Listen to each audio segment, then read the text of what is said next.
योगेन चित्तस्य पदेन वाचां मलं शरीरस्य च वैद्यकेन योपाकरोत्तं प्रवरं मुनीनां पतञ्जलिं प्राञ्जलिरानतोऽस्मि आबाहुपुरुषाकारं शङ्खचक्रासिधारणं सहस्रशिरसं श्वेतं प्रणमामि पतञ्जलिं गुरुर्ब्रह्मा गुरुर्विष्णु गुरुर्देवो महेश्वरः गुरुः साक्षात् परब्रह्म तस्मै श्रीगुरवे नमः हरिः ओम्।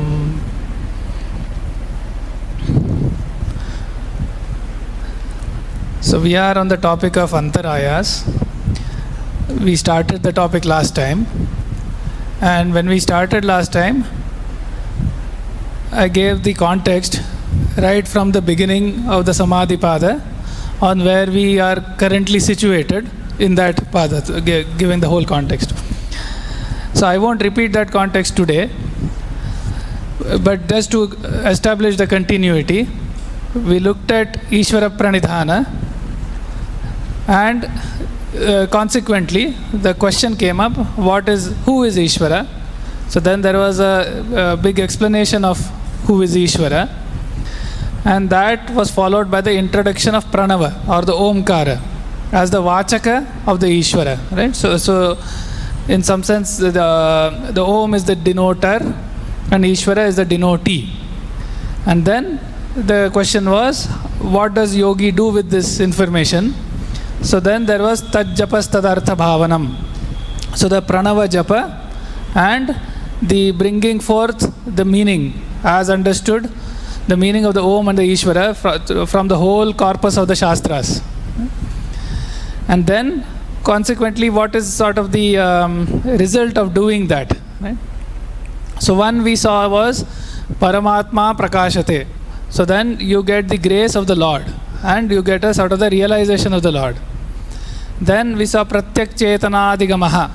So that kind of Chetana from which you get Swarupa Sakshatkar, so self-realization. And then the third was Antaraya Bhavascha. So the non-existence, the going away of the Antarayas. So Antarayas are obstacles. Then the question comes, okay, what are these Antarayas? So then it is said there are 9 Antarayas, and that is where we are right now. Sutra 1.30. Within the 9, we had seen Vyadis, Dhyana and Samshaya. But before that, we also spent a lot of time giving the context to understand where these Antarayas fit in. Okay. Because often we said there is this, it is not an incorrect translation or understanding, but somewhat inaccurate, where let's say if you take the example of Vyadhi, it is often said Vyadhi is an obstacle to yoga, right? Now the Vyadhi is sort of disease of the body and so on, and the organs. And it is true that it is an obstacle to the path of yoga, but here it is coming in a very specific sense, right? Since it is the Samadhi Pada, we are dealing with the Uttamadhikari, sort of the highest rungs of the yogis who have the qualification to get Dharana, Dhyana, Samadhi, and who probably have already attained Samadhi a few times. When such a yogi is now sort of attempting Samadhi, he is on the way to attain Samadhi, at that time certain Antarayas or certain obstacles may manifest which come in the way of his attaining that Samadhi, right? So in that context, so in the context of a very exalted qualified yogi also, there are these things that may suddenly come about as obstacles, right? So while disease as in general terms is an obstacle to yoga, in a very specific term, in very specific terms, even for a highly qualified yogi, the Vyadis, Dhyana and so on may come about, which causes Chitta Vikshepa. Because at that rung, the real obstacle is Chitta Vikshepa. Because what he is attempting is Chittasya Ekagrata. Right? And then eventually Chitta Vritti Nirodha. Now the problem is the chitta vikshepa comes in the way of the chittasya ekagrata, and that is the issue that we are talking about here. For normal practitioners like us and normal people, there are several problems to the path of yoga at this stage, right? And true, disease is one of the problems, but even if one were disease free, there are so many other things that we are simply not, let's say, qualified to the level of samadhi. Here it's a different thing. Here it's an uttamadhikari who is qualified, and still the chitta vikshepa or the disturbance of the chitta arises due to certain antarayas that come at that stage. And that is the context in which we are looking at these antarayas. Of course, we can generalize, but here I am just pointing this out to get a correct understanding of the text where it is situated in the first pada. So we looked at Samshaya and little bit of Vyadhi. Yeah. About Vyadhi, definition is Dhatu Rasakarna Vaishamyam. But in Sushruta Samhita, see why the word in English is disease? Why the word in English is disease? Disease is dis-ease. The disease is dis-ease. So word actually is not disease. It is dis-ease. And Sushruta in his text has said, his definition of Vyadhi says, just the contact of sorrow. Contact of sorrow for someone. Contact of dukkha for someone itself is disease. Not that disease causes dukkha. And it is obvious, apparent. We all know that. If you have a disease, you have a sorrow. But if you go for a microscopic analysis, dukkha can cause disease. Dukkha is both as a factor preceding Vyadhi, following Vyadhi. It is on either sides. Dukkha is on either sides. So, it is Sushruta who has said, dukkha samyoga, contact with the sorrow itself is disease. And that's why the word in English is disease. However, they don't admit. English people do not admit that they have got the word from Sanskrit texts. There are so many words in English. And linguistics is not our subject today, so I won't go into it. But the fact of the matter, Sushruta has defined that way. Then the Vyadhis are classified. Adibala Pravruta, Janma Bala Pravruta, Dosha Prabala Pravruta, Sanghata Bala Pravruta, Daiva Bala Pravruta, Swabhava Bala Pravruta. So disease has been wonderfully classified in Ayurvedic texts. Adi Bala Pravruta means what? The diseases, what you call as hereditary diseases. Hereditary. Genetic diseases. That is called Adi Bala. Certain problems are there genetically, or certain problems are there hereditary. So that is called Adi Bala Pravruta. Janma Bala Pravruta is congenital, by birth. Some defects are there right from birth. So that is called Janma Bala Pravruta. So he has given the classification, Adi Bala, Janma Bala, Dosha Bala Pravruta. Doshas, Vata, Pitta, Kapha. Imbalance in those, imbalance in dhatus, Tvakcharo, Mansa, Rudra, Astimeda, Bajja. Any imbalance there causes disease. Vata, Pitta, Kapha. That's called keels of the body. Keels of the body. CHYLE, keels. Keels of the body. Any imbalance there, that is Dosha Bala Pravruta. Sanghata bala pravritta. Accidents. Actually, accidents have root in karma. Why someone meets with an accident which impairs a person for whole life? That's in the karma. But there are certain accidents. Suppose you are climbing up the stairs and you sprain your ankle. It is not in your karma that because of which you have sprained your ankle. You will get and it will go. Sanghata bala means that kind of thing. Catch in the back, sprain here and there, cut here and there, wound here and there. It will come and go. It's not necessary that all that is in your karma. That is called Sanghata bala pravritta.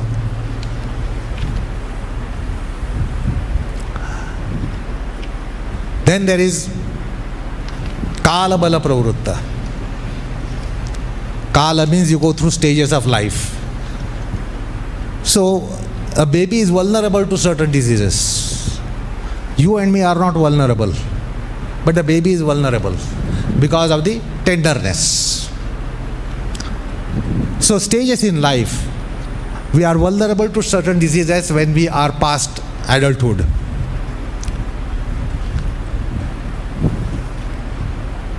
So, what is called as or old age. Just because we are old, we start getting certain problems, diseases. That problem would not have been there if you had been 20 years younger. Just because you are 20, 25 years older, you are getting it. So also seasons, Kala bala, seasons changing. Winter, you are vulnerable to some problems. Summer, you are vulnerable to some problems. So Kala bala pravritta. Daiva bala pravritta. This is because of your karmas. Swabhava bala pravritta. See, if you are hungry and if you don't get food, are you not getting sorrowed? So because we have body, we have hunger and thirst. Because we have a body, we have hunger and thirst. If the hunger and thirst is not quenched, we become sad. We get disease. We get dis-ease at least. It's a dis-ease condition when our hunger and thirst is not quenched. So this is because of the body. That's called Swabhava bala pravritta. Body is prone to certain problems. Human body is prone to certain problems. If you have a rat or mouse in the house, you are afraid of plague, a disease. Is that right? If there are some rats in the house or mouse in the house, you are afraid of a disease called plague. The cat doesn't bother about plague. It will eat away the mice. It will eat away the mouse. It will eat away the rat. It doesn't bother whether I will get plague. And we don't see a cat getting a plague because of eating a mouse. Whereas we are afraid of plague just because somewhere there is a mouse in the house. So the body, human body, because of human body, we are prone to virus, infections. What viral and infections we get, viral diseases, the cats and dogs, and they don't get.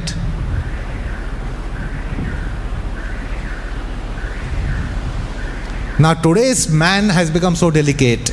We want only water when we want to drink it. We want it mineral water. We will not drink tap water. I don't know, some of you in your earlier, those who are older people, maybe you have taken tap water when you were young.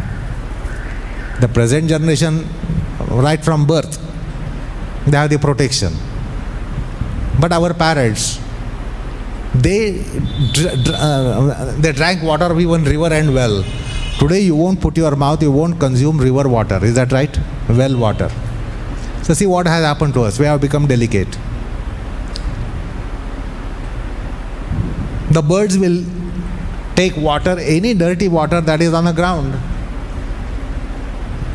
Cattle, animals. They don't bother about pure water, aerated water, etc., or the mineral water, etc., Bisleri. A buffalo will not say, give me Bisleri. Cow will not say, give me Bisleri. It will take any water. Because of our body, this body as human body, and the condition that we are given to our body, it creates certain problems. We are prone to that, certain diseases now. We are making hue and cry about pollution that we have around. No cattle have complained about it.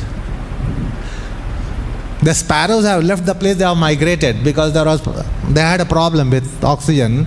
We want to live here and yet not have an oxygen problem, pure air problem. The birds and cattle, they will migrate. We won't migrate, we can't migrate, we have to be here. So see, all these classifications have come in the Sushruta Samhita.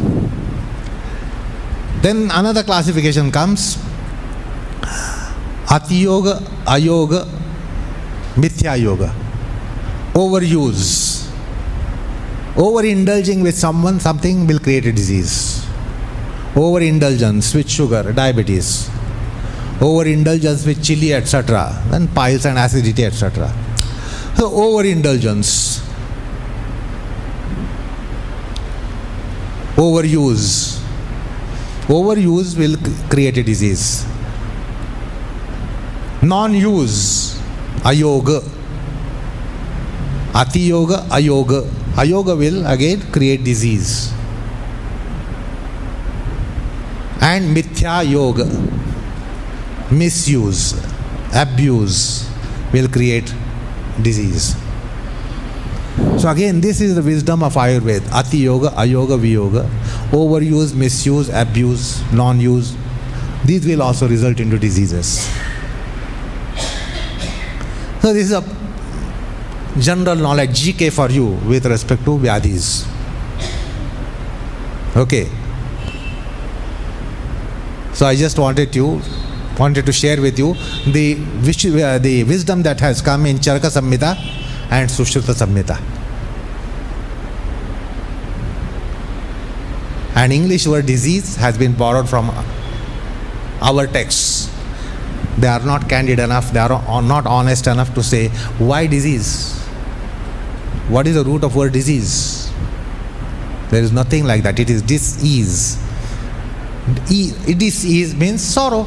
If you are not at ease, that means you are in some difficulty, some sorrow, some dukkha. That's why even the word in English, doctor. What is this word doctor in English? You make an inquiry with Oxford University, ask them, somebody did this. They didn't reply. The word doctor has come from Sanskrit word dukh dur. Dukh dur. One who does something with our dukkha and see that gives us a relief from dukkha is dukh dur. And dukh dur in English has become doctor. Oh, so many words are there. That's not subject matter today. Over to you. Okay, so we looked at Samshaya last time. We said Samshaya, Ubhaya Koti Spruk Vijnanam. It is the understanding or Vijnanam that is oscillating between sort of two vertices, two extremities. Syad idam evam naivam syaditi. It might be like this, it might not be like this. Right? And that, obviously creates chitta vikshepa, because now the mind is confused. It is oscillating, right? And there is disturbance. If you look at the 4th chapter of Bhagavad Gita, Krishna says, Agnyascha ashraddadhanascha samshayatma vinashyati. So, Agnya, one who doesn't know, ashraddadhanaha, one without shraddha. But also the samshayatma vinashyati, nayam loko asti na paro, na sukham samshayatmanaha. So now the problem is one who is having these doubts about spiritual path or whatever, he neither has the material enjoyment, neither does he gain the spiritual path. So nayam lokaha asti na paraha. Okay, so this is the sort of the big problem with samshaya. So it says yoga sannyasta karmanam. Yoga sannyasta karmanam means the one who has sort of done the tyaga of the karmas, yogena sannyastah karmani yena saha. So yoga sannyasta karmanam jnana satchinna samshayam. So one who has conquered or destroyed the samshaya through jnana. Atmavantam na karmani nibadnanti dhananjaya. So for one who is with the Atma, who understands the Atma, the karmas don't afflict him. So there is a special place given to the problem of samshaya, where Gita spends some time explaining why this samshaya is the problem, and then how jnana can help cut off the problem of samshaya. Similarly, in the Mundakopanishad, it says, Vidyante hridaya grantihi, chidyante sarva samshayaha, kshiyante chasya karmani, tasmin drishte paravare. So we'll, maybe in some other time we'll see this notion of hridaya granthi. There are certain knots, okay, sort of in the esoteric view of the body. So those knots are loosened when one sees the Parabrahma and Aparabrahma as described there. So those knots of the hridaya are opened. Vidyante hridaya granthi, chidyante sarva samshayaha. So even at that stage of sort of attainment, the samshaya is a problem that exists. So all those are cut off. Just like Gita said, jnana satchinna samshayaha. The Mundakopanishad says, chidyante sarva samshayaha, when tasmin drishte paravare. Kshiyante chasya karmani. All the karmas, they get attenuated. Their control over one sort of goes away when the Parabrahma, the Aparabrahma and so on, we get a realization of them. So you can see how all the texts are converging, and I just wanted to bring it here to give some more light on the problem of samshaya as an obstacle. See, even samshaya, the Bhagavad Gita, we must take little, if you have a deeper insight, the factors behind samshaya, doubt. What are the factors he has mentioned? This is usually overlooked by those who casually read Bhagavad Gita. But if you are studiously reading Bhagavad Gita, ashraddha and ajnana, these are underlying factors for samshaya. Why do you get doubt?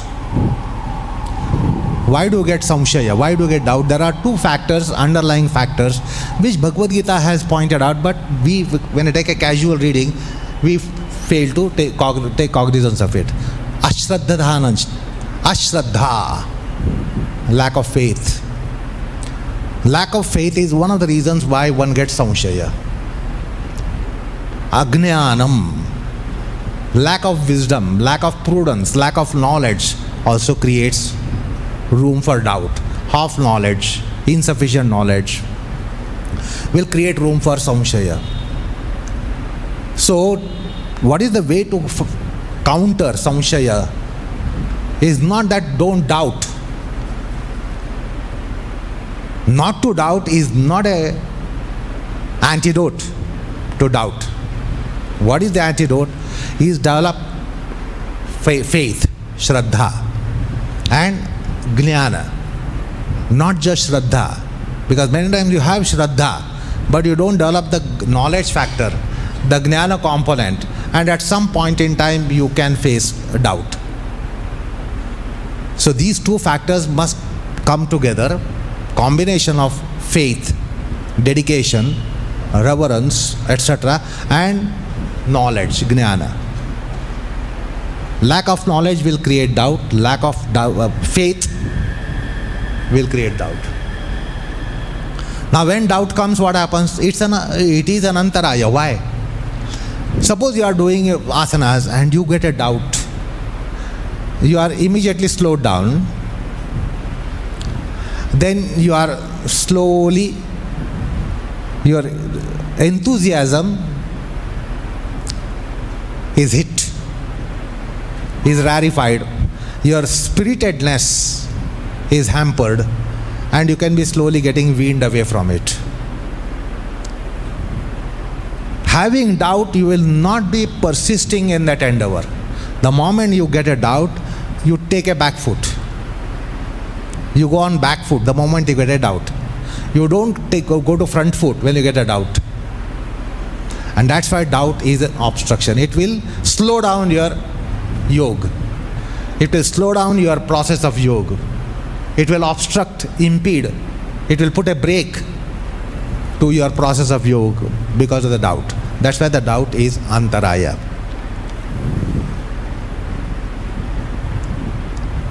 And these doubt means not sure also, as you saw the definition. Maybe this, may not be this. Both things come. They alternately come. So that creates doubt. So that will weaken the structure. Weaken the structure of your pursuit. Because it will keep oscillating. Your mind will oscillate. Yes, no. Yes, no. So this yes, no, what happens to it? Your structure of endeavor is weakened. Now if the structure is weakened, it loses the potency. If you lose the potency, it will disqualify for fruition, fructification. So samshaya is an obstruction. How far it can go? Samshayatma vinashyati. Bhagavad Gita. The samshaya is really very fatal. It can go to an extent, a limit, which will be really very, very fatal. It will destroy you. Samshayatma vinashyati. The point to be noted as student of yoga is samshaya, what underlies it is ashraddha and ajnana. So we must take care to see that our shraddha is not enfeebled, weakened. And on the other hand, knowledge process is taken care of. Maintain, see that you have the pursuit of knowledge in your process of yoga. Don't just go for dedicated practice. This is idealism. You must practice with dedication. Dedication and discernment. You should be discerningly doing it. That is why I have been stressing on the educative process in yoga. Get educated. Education gives you knowledge.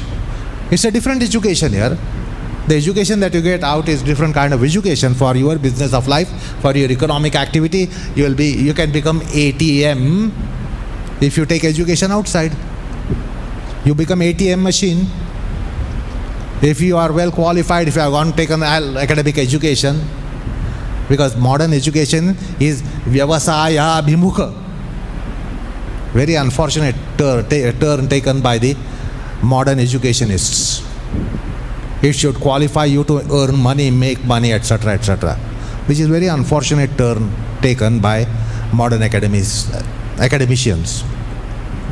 Education is not meant for that, making you capable of earning money, to be financially, economically sound. It is for you to get cultured. Education is education. Now we have made it a money earning machine. The more educated you are, you can be earning more. Less educated you are deprived. Education is important to eclipse ajnana. Ajnanaला ग्रहण लागायला पाहिजे. So it should be pursuit of jnana, shraddha and jnana combination. So that will keep samshaya at bay. Otherwise samshaya can come from anywhere if these factors are not sufficiently within us. That's they should be reinforced. They must be attained, acquired, built up, reinforced. Then the doubt will be kept at bay. Don't just pray God, let me not have doubt, let me not have doubt, let me not have doubt. Have a knowledge pursuit and shraddha pursuit. How my shraddha can increase in yoga. How my faith can increase in yoga. Shraddha and faith will increase by sattva guna in you. The more rajoguna, more tamoguna you have, it will weaken the shraddha. But don't just depend on shraddha. Also see that the jnana also comes with it. So this is an important point which comes in Bhagavad Gita, the verse there. But it is overlooked. We only give highlights. Samshayatma vinashyati. Samshaya is very painful, very harmful, very dangerous. But that factor which Krishna mentions is overlooked by a casual reader. We just want to have no doubts. We want to have a doubtless condition. Is that right? You don't have to be a doubting person. You don't want doubt in your life. You should not be doubting. Then you are comfortable. But what to do for it? Develop Shraddha and Jnana. That is what we have to take notice of as students of yoga. How to read Bhagavad Gita. How to conceive the purport of Bhagavad Gita. Okay? And just to clarify, since so the questioning culture is not being suppressed. Okay, so if you look at the tradition, it is all about somebody asking questions. Why is it like this? Why is it like that? Why is it not like that? And that is how the knowledge process goes in a lot of the Upanishads and everywhere else. And faith, the term often connotes blind faith. Okay, so that is not what is being talked about here. Shraddha, as we saw in a previous sutra, it is chetasaha samprasadaha. So that is about the purity, the enthusiasm, and so on. Janani, Kalyani Janani Iva, Vyasa's Bhashya. The Shraddha is like mother who is looking for our welfare. Kalyani Janani Iva is what Vyasa has said, if you recall. Shraddha, Virya, Samadhi, Prajna, Purva, Itaresha. Okay. Now the next one is pramada. So pramadaha samadhi sadhananam abhavanam. Right? So the sadhana or the means for samadhi, they don't come about. Right? So the what are the means? That is chittasya ekagrata, indriya jaya, indriya nigraha, and so on. So this the indriyas are the organs that we saw, the sense organs or the organs of action, or the ekagrata, which is basically the chitta having one support, one alambanam, right? So that may not happen. Or if you look from a Ashtanga yoga perspective, so let's say pratyahara, dharana, dhyana, samadhi, they are all sadhanas, because the sadhana pada, the sadhana as the tools or the means, so they sort of do not take place in the yogi. So that is pramada.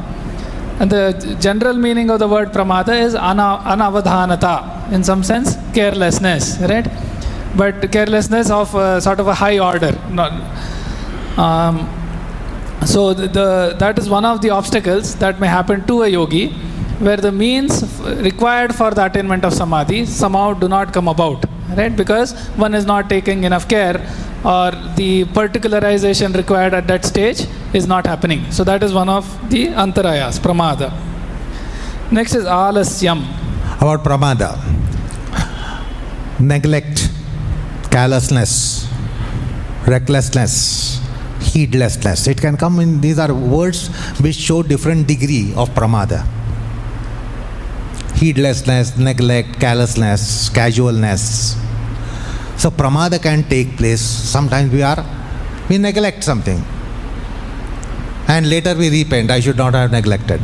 Sometimes there is carelessness and later we repent, I should not have been careless.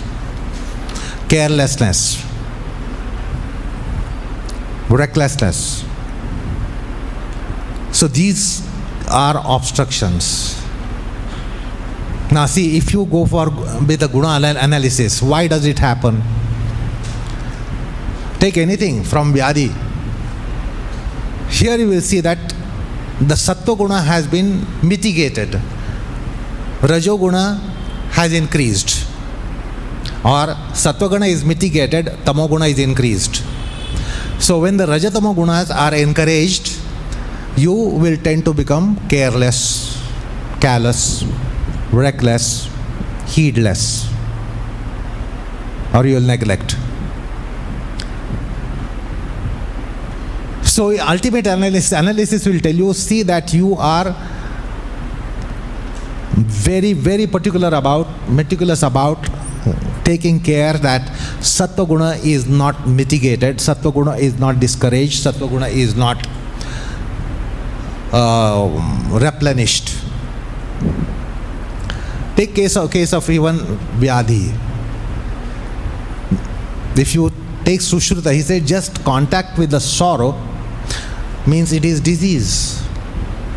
The sorrow contacting you of any kind is disease, either potentially or actually. Why does the sorrow come?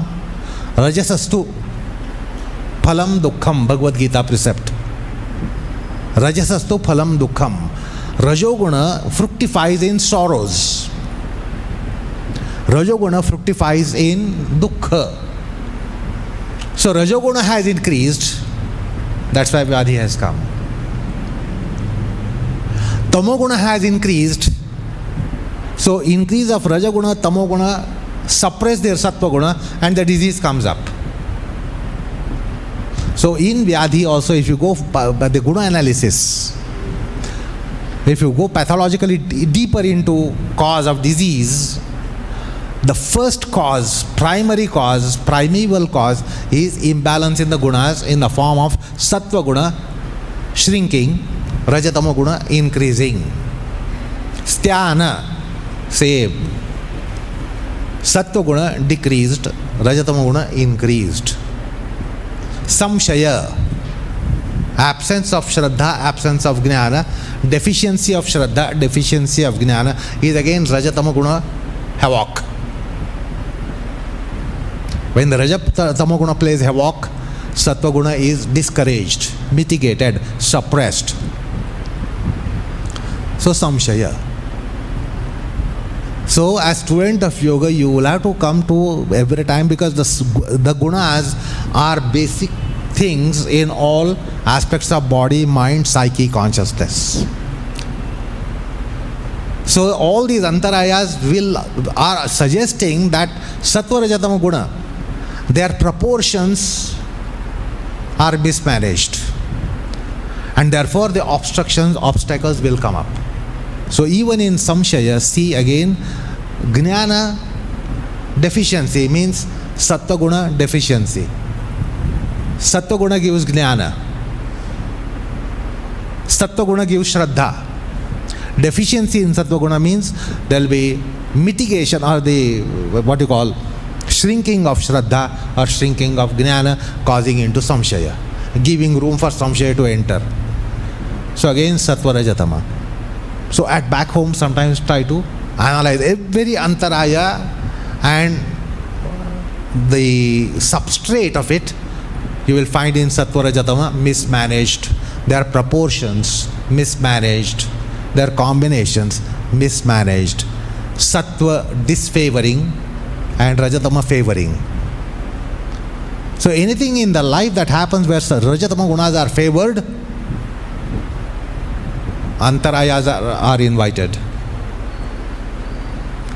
So yoga actually in its implied purport suggests that take care of guna vyavasthapan, Sattva Rajatama guna vyavasthapan.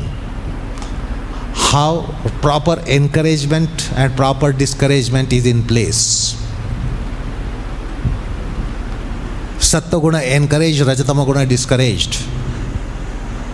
This is the care that has to be taken. Then you will be immune to antarayas. This is what is being suggested.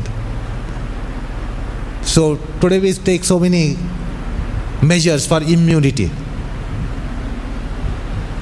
You give so many things for your babies for immunity. So Sattva Rajatama is a basic immunity factor. Then you will be having immunity and antarayas will not come in if you have sufficient Sattva guna balance with you. Antarayas will not create problems. They will get away from you. So the guna vyavasthapan is an underlying factor behind all this. Back home, make a project and find out. Vyadhi, Sthana, Samshaya, Pramada, Alasya, Avirati, Bhranti Darshana, Bhumikatva, Anavasthitatva. Everywhere you will find mismanagement of gunas. Yeah, so to understand this pramada or heedlessness, anavadhanata, at our level you can think about some practitioner, not very young, right? And so they want to do back bends. So suddenly you come to a practice session and start with Urdhva Dhanurasana and full arm balance, fall back and so on, without any warm up, without the muscles being ready and so on, and they get an injury, for example. Or they suddenly start with pranayama and then they get a headache, right? So here the knowledge exists. So one is qualified, but there has been some amount of carelessness or heedlessness that has led to you not attaining what somebody wanted to attain, right? If we lift that to a level of a yogi who is in a state of being able to attain samadhi, similar things may happen. And that samadhi sadhananam abhavanam is pramadaha, because of callousness, even in the presence of knowledge and information about how to do it in the right way. Sometimes, like he said, maybe the rajoguna interferes, and then you end up not paying heed, or tamoguna interferes and you ignore, so there is moha, and that leads to this kind of situation where the samadhi sadhananam abhavanam. So you don't get the means to progress towards samadhi. So that is pramada. Next is alasyam. So alasyam, as we know, is laziness. Right? But here, so exactly what it's being said is alasyam kayasya chittasya cha gurutvat apravrittihi. So there is, in some sense, a heaviness, gurutvam, right? So a heaviness of the body, heaviness of the mind, right? So the agility is not there, the suppleness is not there, and that is causing apravrittihi. So you don't feel like doing, right? So the body is not doing, the mind is not doing. So that is alasyam, and so that is the next antaraya. Here you will see the big influence of the tamoguna just by the definition of alasyam. The next antaraya, Again, with styanam and alasyam, languor and laziness. English, they are rendered like that. Sthana is rendered as languor and alasya as laziness. What's the difference?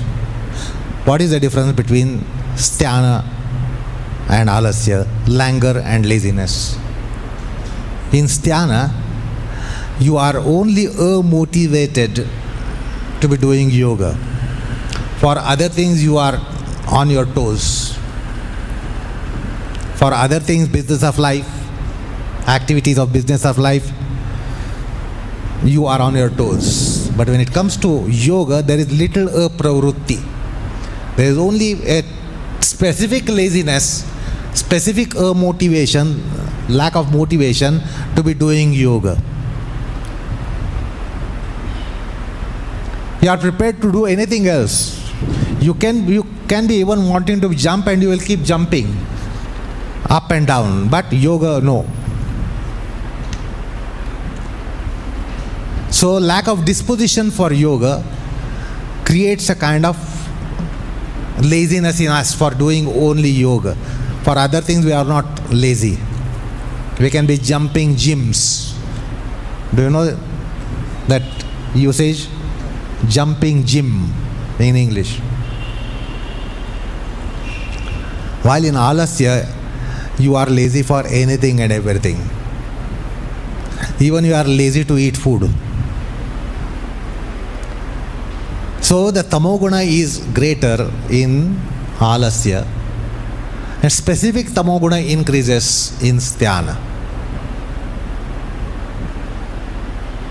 So many of you might be knowing the English word languor. You get all translations, vyadhi, sthana, samshaya, disease, languor, samshaya, doubt, etc. And then laziness. Laziness is a pravrutti for anything and everything. That's not the case of sthana. Okay. So mark this also. Sometimes we are only lazy to do yoga. There is laziness for doing yoga. We can be doing any other thing. We will be keen to go to shopping mall, but not keen to practice, although it might be scheduled hour of practice. Indisposition for yoga, and that's why it is kayik and chaitik, heaviness, gurutvam, heaviness is laziness. aviratihi, that is the next one. So aviratihi chittasya vishaya samprayogatma gardha. So the chitta is now tending towards the vishayas, the objects of the organs, right? So in general there is coveting. Gardha means coveting, right? So now the chitta is now pulled towards the external objects, which are known as the vishayas, and that is coming in the way of the path towards samadhi. So that is avirati. So there is desire rising in the chitta. So that is avirati. This is also a very interesting word. Basic word is rati. Then there is a prefix, virati. What is rati? Frolicking, enjoying. मराठीमध्ये हा शब्द तुम्हाला माहिती आहे. रत होणं, रती क्रीडा, sensuality, frolicking, to be sensual. So basic word is rati in the sutra. Then there is a prefix by way of virati, vigata rati, that means vairagya. So a person has attained some vairagya, to some degree has attained dispassion, attained what you call as thirstlessness, attained a kind of stage where he doesn't want to indulge in sensuality. That is virati, vigata rati. Now another prefix, negative, virati, means although having vairagya, there is some pilferage, leakage in that quality of your thirstlessness. प्राप्त वैराग्यामध्ये कुठेतरी गळती, मराठीमध्ये सांगायचं म्हणजे प्राप्त वैराग्यामध्ये कुठेतरी गळती लागणं. You have attained an amount of vairagya, amount of temperance, amount of moderation has been acquired, but sometimes there is a leakage. Watch in your life, this happens. You are quite reformed, you are quite moderate, you are quite temperate as a general condition, but at some point in time there is a leakage. You have filled up the vessel of water, but then if there is a leakage in the vessel, what will happen? Water will slowly run down. You have attained vairagya to some extent, however there has been some leakage somewhere. So therefore vairagya will slowly recede, and you will be going for unusual kind of intemperance in you. You will be embracing unusual indecency, intemperance. So this will come sometimes as a bubble and will do its job of weakening the structure. That's why it's a very interesting word. He has used the word avirati, a-v-rati. So it's a very interesting term that he has coined to suggest that you have attained the level of temperance, however for some reason rajoguna infection you got it, there's a leakage in sattvaguna, so you recede the vairagya in you, recession in vairagya. Tamoguna infects you, sattvaguna will dwindle, and there will be again recession in your vairagya. We need to take care. Don't just go, suppose you are a spiritual seeker and you want to have vairagya. Some of you might be spiritual seekers and you want to go for vairagya, and you just go attaining vairagya, collecting vairagya, embracing vairagya, building up vairagya, go on structuring vairagya. Somewhere there is a leakage, there is a hole, and then there is possible a leakage. So you might have filled up 100 liters of water, but then if there is a leakage, the water level will come down. So you need to take care that your vessel doesn't leak. Your vessel doesn't leak. This precaution should be taken before you fill up the water into it. Is that right? Similarly, when you are building up vairagya, it's a container in which vairagya is contained, and the container should not have a chidra, should not have a hole. This care should be taken. So we should be aware of MSEAL in yoga. You must carry MSEAL with us while we are doing yoga. Don't just go on filling up vairagya in a At any point in time there happens to be a leakage, you must be having MCL with you. So that is being suggested here by using the word avirati, not avairagya. No, he could have said avairagya. He has not said avairagya. Leakage in vairagya. This is possible. This is again by Rajatama Gunas. See, they come in. Your vessel was not leaking yesterday, but it has started leaking today. Something gone wrong. Is that right? Until yesterday it was not leaking, but it has started leaking now. Something has gone wrong with the vessel. It was not wrong yesterday. It has become wrong after yesterday. Similarly, a container of vairagya can at some point in time will get a chidra, will get a hole, and there will be leakage. Which will be causing the leakage? Rajatama Gunas again. Again Rajatama Gunas. These are major antagonizers. Take care of this. That's why one wonderful chapter in Bhagavad Gita, Gunatraya Vibhaga Yoga. 14th chapter of Bhagavad Gita, Gunatraya Vibhaga Yoga. Sattva Rajatama Gunas, what precautions should be taken? We should be able to read that this is Sattva Guna, this is Rajaguna, this is Tamoguna. If we don't read, what will happen? So Guna management is paramount in yoga. Here also, Guna management. And an interesting term, avirati. This is a yogi. Yogi has attained vairagya. You know what happened to Vishwamitra? You know that mythological story. Just collecting vairagya will not work. Building up vairagya will not work.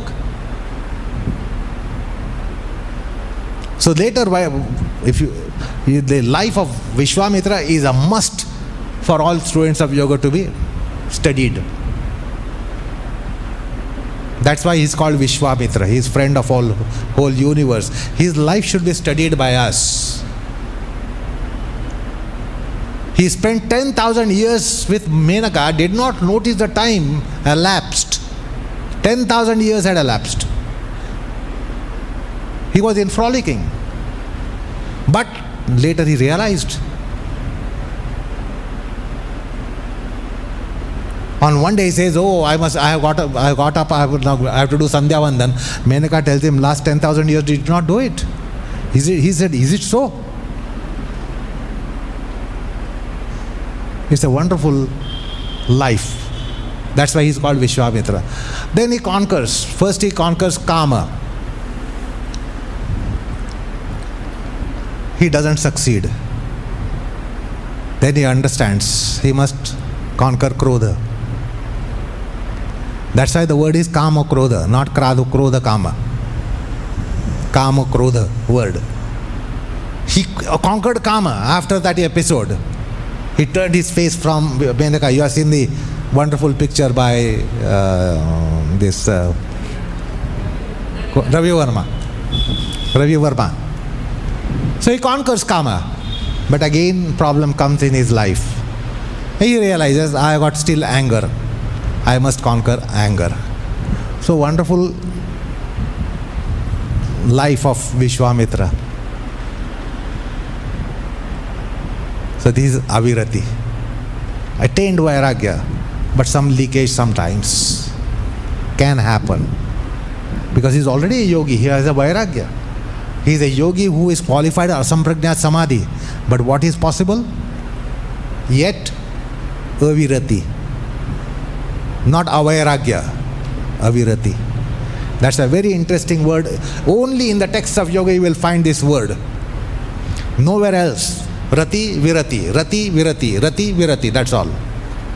But this is the virati. Very interesting term Patanjali has coined.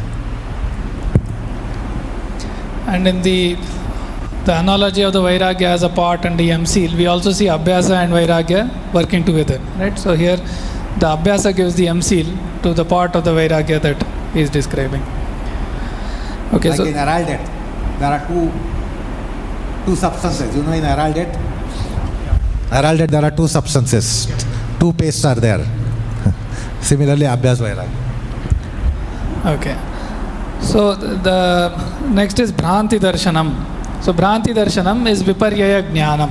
And that is how Vyasa defines it. And we have spent a lot of time understanding Viparyaya Mithya Jnanam. So again, it is sort of like contrary knowledge suddenly coming about. So that is Bhranti Darshanam, in some sense illusion, right? Wrong understanding. Which Again, it comes because of infection of Rajatama Gunas. They can infect you any time, like viral infection. There is no way that we can prevent viral infection. Bacterial infection you can prevent.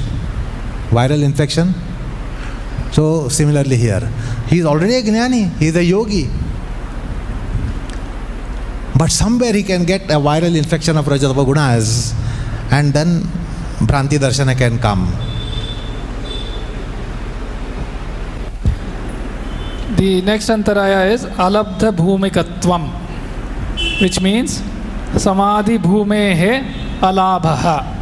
So the plane of samadhi, the samadhi bhumi, right, the ground of samadhi, the non-attainment of that, right? So you're trying and trying, but you're unable to attain. So that is alabdha bhumikatvam, right? So the groundedness that is required to be at that position to attain samadhi, that one the yogi is unable to attain. So that is alabdha bhumikatvam. And then there is a very related one. The next antaraya is anavasthitatvam, means labdhayam bhumau chittasya apratishtha. So the bhumi has been attained, the level of samadhi has been attained, but in this bhumi that has been attained, the labdhayam bhumau chittasya apratishtha, the chitta is not getting established, right? So it is sort of, it attains and it is going away. So chittasya apratishtha. And then Vyasa further elaborates, says samadhi pratilambhehi. So samadhi pratilambhehi sati. So once you have come to the level of samadhi, tad avasthitam syad iti. So Vyasa is explaining that, says even if you have attained samadhi, once you have come to that state, it needs to be established, right? And you need to remain in that state. And if that does not happen, that antaraya is anavasthitatvam. Okay, so that is the ninth of the 9 antarayas. So alabdha bhumi is non-attainment. Non-attainment. You are qualified for something, you are aspiring for something, want to gain it, get it, and you make all efforts, all endeavors, all sincerity, etc. is there, yet you don't attain for some reasons. So not attaining a plane is alabdha bhumikatva. So what will happen if it is persisting? You are jumping and try to pluck the fruit, jumping and try higher and higher, try to pluck the fruit. It doesn't, your hand doesn't reach. Ultimately you get frustrated, dejected. It doesn't leave you in positive state of mind. Having attempted so many times, you don't get it. You end in frustration.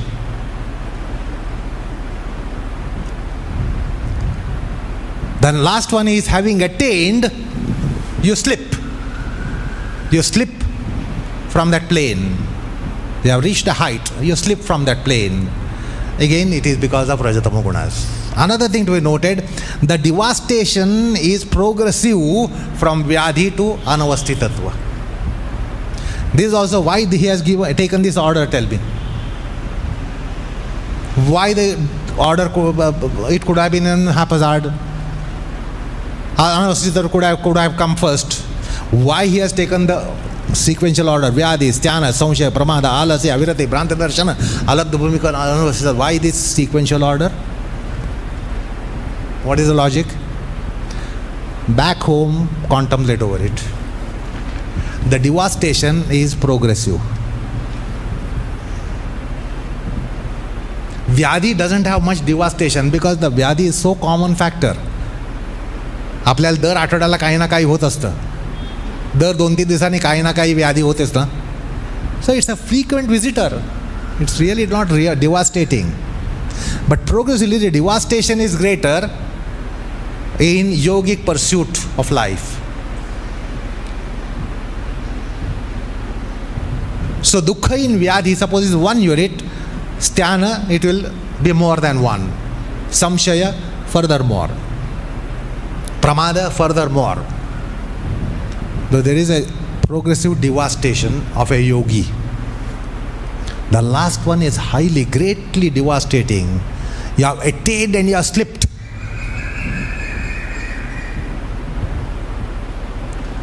You have climbed up the Everest to just plant the flag of your country. Before planting it, before hooking it, you slip, fall down. And you come down 12,000 feet and 15,000 feet down. What is the devastation? You have reached there, but you have slipped from there. So this has highest devastation. That's the order of devastation, increasing. That's why it is Vyadi Sthana Samshaya, not Sthana Vyadi Samshaya, not Samshaya Vyadi Sthana Samshaya, etc., etc. That's the order, that there is a logic behind, reasoning behind. Reason is based on devastation degree. Yeah, so we have reached 1 hour, but I'll try to complete this sutra. Maybe let's not have any questions today, but finish off this sutra since we have reached towards the end. There is some other background material I would like to cover. Okay, so the last line in Vyasa's Bhashya, he says, Ete chitta vikshepaha nava, so 9. So these chitta vikshepas, the disturbances of the chitta, that are 9, they are yoga malaha. So mala is like dirt. So these are dirt related to yoga. So these are yoga malaha, yoga pratipakshaha. So it's opponents, right? So these are opponents to the path of yoga. Yogantarayaha. So these are the obstacles for yoga. Iti abhidhiyante. So it is said, right? So by saying this, Vyasa is closing out the Bhashya here. The other thing that I had mentioned when we started the topic, there is in the Tejo Bindu Upanishad, there is a very similar section. It's about Samadhi Vigna Shamanam. So during Samadhi there are the obstacles, and it sort of describes the obstacles. Since it is so related, I thought I'll also touch upon that. So if you remember the first line, it was Samadhau Kriyamanetu Vignani Ayanti Vaibalat. So when one is doing Samadhi, right, attempting Samadhi, the obstacles, the Vigna, Ayanti, they come Vaibalat. They forcefully come in. Okay? So now the Vignani, the obstacles are being listed. So Anusandhana Rahityam. So the foundation is not there. Anusandhana Rahityam. Alasyam. We have already seen what is Alasyam. Anusandhana Rahityam. Alasyam Bhogalalasam. Bhogalalasam means desire, which is similar to the Avirati that was discussed. Anusandhana Rahityam. Alasyam Bhogalalasam. Layas Tamascha Vikshepaha. Tejaha Svedascha Shunyata. So Laya in some sense is inertness and absorption in it. Tama, Tamoguna, we have seen the Tama, the delusion and so on. Vikshepaha, which is the Rajoguna reference, lot of disturbance. The Tejaha in some sense false over enthusiasm in some sense. Tejaha Svedascha Shunyata, emptiness. And other Sveda is like bodily problems and sweating and so on. Evam hi vigna bahulyam, several obstacles coming together. Tyajyam hi brahma visharadaihi. So these vignas are tyajyam. They are to be given up. They are to be conquered by one who knows the Brahma visharadaihi. Then there is a beautiful verse. It says, Bhavavrityahi bhavatvam, Shunyavrityahi shunyata, Brahmavrityahi purnatvam, Tatha purnatvam abhyaset. So, if there is a lot of volition, right, there is a lot of active, so like we said, the vritti nirodha, the samadhi is supposed to happen, right? One is not actively trying very hard. We don't want the volition to come in. So if there is a lot of volition, there is a bhava vritti. The vrittis exist, right? So there is a state of existence when there is volition. Shunya vrityahi shunyata. So if there is complete vacant-mindedness, which like there are some schools which say the mind should be vacant, right? So the vacant-mindedness, it leads to a state of non-existence. That is also in this particular verse not recommended, right? Brahma vrityahi purnatvam. So the knowledge and the aspect of the adhyatmic knowledge, the spiritual knowledge of the Brahma vritti, right? So the understanding of the Brahma, tadartha bhavanam, if you remember, right? Tad japas tadartha bhavanam. The artha bhavanam is that subsume the chitta, that subsume the vritti, right? So the brahma vrittyahi purnatvam, that leads to the fullness, the fulfillment. Tatha purnatvam abhyaset. So what is one, the abhyas of what is required? This type of purnatvam. So this also, it's very related to the sutra that we saw on the obstacles, and very beautifully completed in this Upanishad, the Tejobindu Upanishad. The other aspect was, if you look at Guruji's description, he, as usual, he'll simplify. So while Vyasa is talking about the yogi who is on sort of the threshold of samadhi, Guruji is talking about everybody, all of us. So he'll describe through various synonyms. He'll describe it as disease, lack of interest, lingering doubt, and so on. So we need to read the way Guruji is explaining it, because that directly talks to our level, right? The samshaya of the yogi on the threshold of samadhi is not directly applicable to us, because we have several other problems, right? Guruji touches on these several other problems that we have to cross first to be able to reach the level where the problems of the yogi that Vyasa is talking about, right?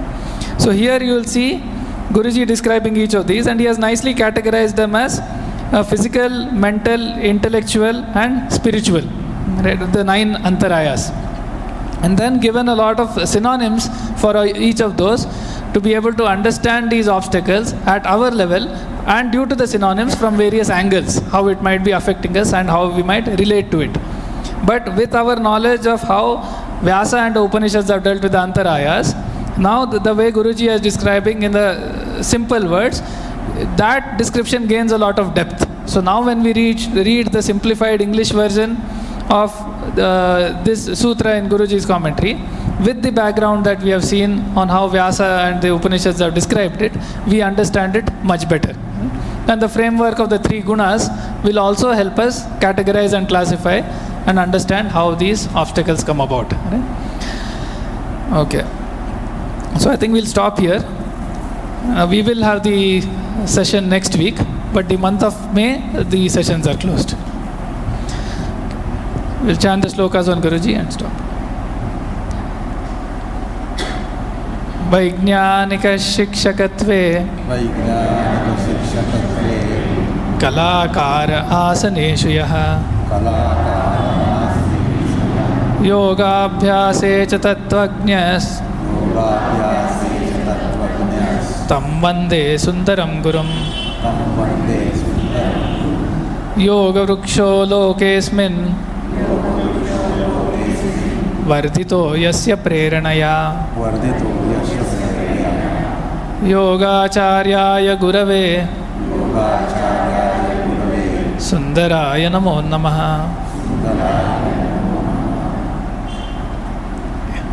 Thank you.